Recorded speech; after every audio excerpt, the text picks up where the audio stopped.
예, 안녕하세요. 이번에 감정평가사 민법을 맡은 송민이라고 합니다. 만나서 반갑습니다. 어, 감정평가사 민법이 올해 좀 어렵게 나왔죠. 예, 뭐 사실 뭐 경제학이나 뭐 회계학에 비하면은 조금 더 뭐 양호하다고 볼 수가 있을 텐데, 상대적으로 이제 경제학하고 회계학이 많이 어렵기 때문에 이제 여러분들이 이제 전략 과목으로 이제 삼아야 되는 상황이 왔어요, 민법이. 근데 이제 민법이 우리 간평에서는 민법이 이제 민법 총칙하고 그다음에 물권법하고 이렇게 두 개로 나눠져 있잖아요. 그래서 절반 해가지고 각각 20문제씩 이렇게 나오고 있잖아요. 예. 근데 이제 민총은 상대적으로 여러분들이 처음에 공부를 열심히 하기 때문에 점수가 좀 잘 나오는 편이에요. 예. 이게 총칙이다 보니까 우리가 이제 배우지는 않지만은 책과 가족법에 관련된 내용까지도 이제 다 예, 들어감에도 불구하고 민총에서는 우리가 처음에 이제 공부를 많이 하기 때문에 점수는 상대적으로 이쪽이 좀 높습니다. 근데 물권법에 대해서는 점수가 좀 많이 낮아요. 거의 뭐 찍기 수준으로 가는 친구들이 꽤 많이 있더라고요.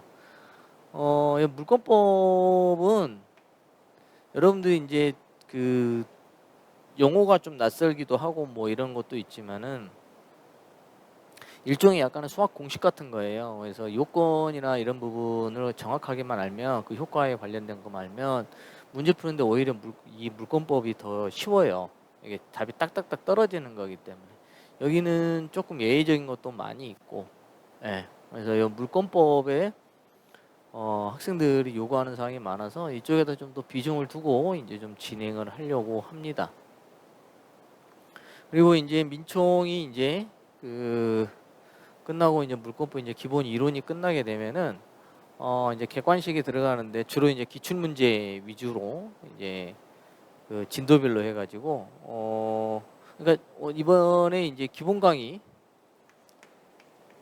순서는 기본 강의를 이제 일순환에 하고 그 다음에 객관식. 근데 이 객관식을 할 때 이제 내용이 요점. 제가 이제 만들어 놓은 그 요약 노트가 있거든요. 거기에다가 이제 그 객관식 문제 이렇게 해서 이제 진행을 할 생각이고요. 마무리 특강 이런 식으로만 진행을 하더라도 여러분들 시험에서 80점 이상 맞는 건 어렵지가 않게끔 제가 준비를 잘 해서 가르쳐 드리도록 하겠습니다. 그러니까 걱정은 안 하셔도 돼요. 따라오시기만 하면 돼요. 따라오시기만 하면 돼요. 근데 여러분들이 제일 약한 부분이 앞서 말씀드린 것처럼 여기 있는 물권법이기 때문에 이 물권법에 대해서 조금 더 비중을 두고 이제 또 강의를 할 생각입니다. 더군다나 저기 공동저당 문제가 오랜만에 계산 문제가 나와가지고 그리 어려운 문제는 아니었는데 여러분들이 좀 당황해 하시는 그도 좀 봤는데 어찌됐든 물권법이 너무 이렇게 겁을 먹지 않았으면 좋겠다는 그 높아심의 이야기를 하는 거니까 믿고 좀 따라와 주셨으면 고맙겠습니다. 첫 번째 시간이다 보니까 이제 우리가 이제 민총하고 물권할 때 이제 처음 하게 되면은 여기에 대해서 개괄적인 내용, 그래서 어디가 중요한지 우리가 이제 공부를 하다 보면은 여러분들이 자꾸 이제 양을 늘리는 경우가 있어요. 근데 그건 절대 안 됩니다. 절대 안 되고 그 기출 문제, 그래서 중요한 핵심을 중심으로 해가지고 거기에서 조금씩 넓혀 나가야 돼요. 공부할 때 이만큼의 이제 우리가 그 기출이나 이런 걸 중요 부분을 했으면은 이렇게 조금씩 넓혀가야 되는 것이지 이쪽에 범위를 넓혀가지고 이렇게 좁혀오는 거, 이거는 굉장히 공부를 함에 있어서 바람직한 방법이 아니에요. 그래서 중요한 부분을 먼저 이렇게 체크를 하는 거, 그래서 기출을 반드시 봐야 된다는 거. 그리고 지금 이제 제가 이제 설명하는 것은 오늘 첫 번째 시간에는 이제 민총만 일종의 스크린 강의라 해가지고 처음부터 끝까지 어느 부분에서 시험이 많이 나오고 어떻게 구성되어 있고 요 부분에 대해서 좀 간단하게 좀 설명을 하고 이제 교과서로 좀 들어가 보도록 하겠습니다. 매번 나오는 사람들이죠. 여기 있는 부동산을 뭐 매매를 했다. 뭐 이와 같은 경우 이제 얘기가 시작이 되는데, 여기 매매를 하게 되면 이제 청약과 승낙의 의사표시가 나오는데, 이건 좀 뒤에 이야기하고, 우리가 제일 먼저 배우는 게 여기 있는 게 사람이죠. 주체에 대해서 이제 배우게 됩니다. 주체. 물론 이제 민법이 그 앞에 1조부터 해서 2조까지 해서는 이제 민법이 1118조로 구성되어 있기 때문에 그 많은 법조문들로 우리 인간사의 민사적인 문제를 해결하려고 하지만은 틈이 있어요. 틈이. 그 틈을 메꾸기 위해서 이제 2조 신의성실의 원칙이라는 게 메꾸는 거고, 1조는 이제 우리가 법원이라고 해가지고 우리가 첫 번째부터 배우는 그 부분을 얘기합니다. 법의 연원, 법의 이제 판단하는 근거 뭐 이런 것들 얘기를 하는 건데, 그건 좀 이따 얘기하고, 먼저 여기 있는 그 매매 계약을 할 때 흔히 말하는 우리가 주체 또는 뭐라고 해요? 당사자도 얘기를 하죠. 당사자. 당사자라는 얘기도 합니다. 여기 이제 뭐 기본적으로 소송법에서는 당사자라는 말을 더 많이 사용을 하는데, 어찌됐든 여기 있는 주체에 대해서 이제 먼저 배우게 됩니다. 이 주체에 대해서는 다른 말로 말하자면은 우리가 인 이렇게 얘기를 하죠. 인. 그래서 이 인을 갖다가 두 가지로 크게 나눕니다. 자연인하고 법인을 나누게 되는 것이죠.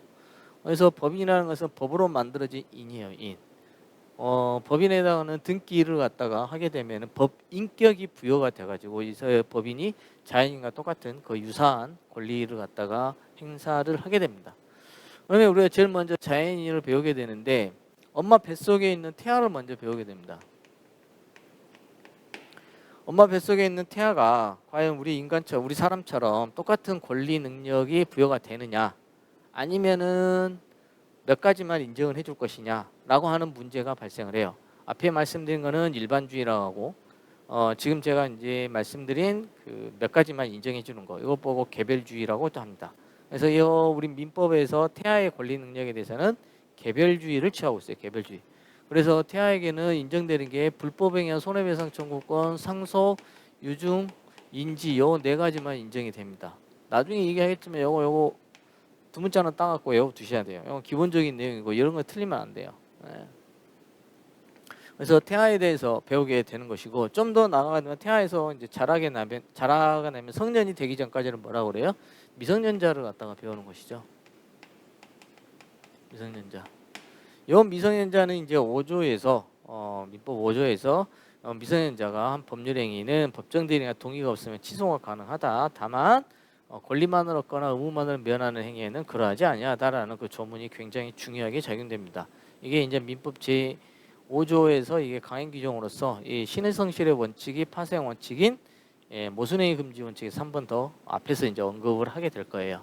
그래서 요 미성년자, 그리고 앞서 말씀드린 권리만을 얻거나 의무만을 면하는 행위 해가지고 미성년자가 법정 대리인의 동의가 없더라도 단독으로 유하게 할 수 있는 내용을 배우게 됩니다.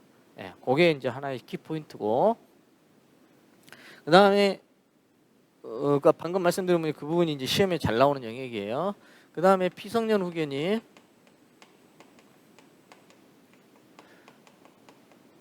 그 다음에 피한정,